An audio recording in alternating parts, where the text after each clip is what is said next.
Women சேஃப்டியா அப்படியே வந்துட்டு இருக்கிறாங்க அப்படின்னு இல்ல. அவனுக்கு அவளுடைய ஸ்ட்ரென்த்னா அவளோட ஆன் தாட்ஸ் தான். நம்ம இம்ப்ரூவ்மெண்ட் நிறைய வரணும்.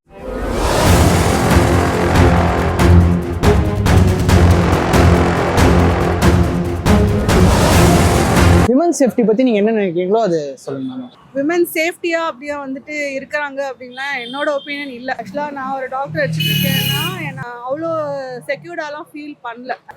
இந்த இருக்கிற ஜென்ரேஷன் கொஞ்சம் புரிஞ்சுக்கிறாங்க. வயசு வித்தியாசம் இல்லாமல் அப்யூஸ் எப்போ வேணா நடக்குது. அதாவது டீனேஜ் தான் இல்லை 40 வயசுல இருக்கிறவங்க தான் அப்படின்லாம் சொல்றதுக்கு இல்லை. விமனா சேஃப்டி இல்லாத ஊராக தான் எனக்கு தோணுது. அம்மா இல்லாமல் ஒரு பொண்ணுங்களே வந்துட்டு போகிறதே வந்துட்டு கொஞ்சம் கஷ்டம் தான். பெட்டராக ஆகணும்னு தான் நினைக்கிறேன். ஃபாரின்லாம் போனால் இண்டிவிஜுவலாக கூட போகிறாங்க, சர்வை பண்ணுறாங்க, கேர்ள்ஸ் ஆகட்டும் பாய்ஸ் ஆகட்டும். ஸோ நம்ம ஊரில் அது கொஞ்சம் இம்ப்ரூவ் ஆனால் பெட்டரா இருக்கும். உமன் சேஃப்டி பற்றி பேசணும்னா முதல் அம்மா தான் குழந்தைக்கு சொல்லி கொடுக்கணும். எப்படி விஷயம் பேட் டச் குட் பட்டி நமக்கு தெரியுது. நிறைய சின்ன குழந்தைகளே மாட்டி ஹராஸ் அந்த மாதிரி பண்ணது குழந்தையா இருக்கும்போது தெரியும். நம்ம ஒரு பர்சன் நம்ம பார்க்க விதத்தில் நம்ம ஒரு பர்சன் டச் பண்ணும்போது அது பேட் இன்டென்ஷனாலா இல்ல குட் இன்டென்ஷனா டச் பண்ணும்போது எப்பவுமே சொல்லுவாரு. அப்ப நமக்குமே தெரியான விஷயம்னா நம்ம நெக்ஸ்ட் பர்சன் நம்ம ஐஸ் பார்த்து பேசுதா இல்ல நம்ம ஃபேஸ் பார்த்து பேசுதா நம்ம தெரியணும். அது இல்லையே அந்த பர்சனோட ஐ கான்டாக்ட் டிஃப்ரெண்ட் இருக்கும்போது அந்த மாதிரி பர்சன் கிட்ட நம்ம இன்ட்ராக்ட் பண்ணக்கூடாது. அது ஒரு விஷயம்.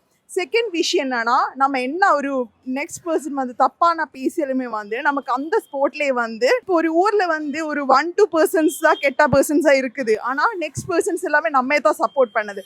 ஒரு உமனுக்கு அந்த மாதிரி ஏதாவது ஃபேஸ் பண்ணணும், அந்த டைம்லயே கரெக்டா ரெஸ்பாண்ட் பண்ணணும். ஒரு பொண்ணு அப்படி ரெஸ்பாண்ட் பண்ணி நெக்ஸ்ட் பர்சனுக்கு அந்த மாதிரி சிச்சுவேஷன் ஃபேஸ் பண்ணவே கிடையாது.